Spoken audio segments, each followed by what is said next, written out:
Amb els fèmurs trencats pel pes de 90 anys, malfiada i golafra, la sogra ens vigilava i el covard del meu sogre, sota l'obesitat, en 10 llengües callava.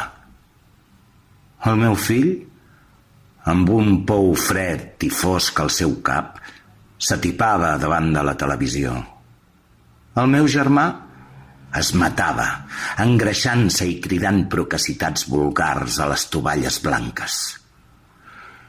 Dissecats, els meus pares, muts de tant odiar-se, duien la soledat terminal a la cara.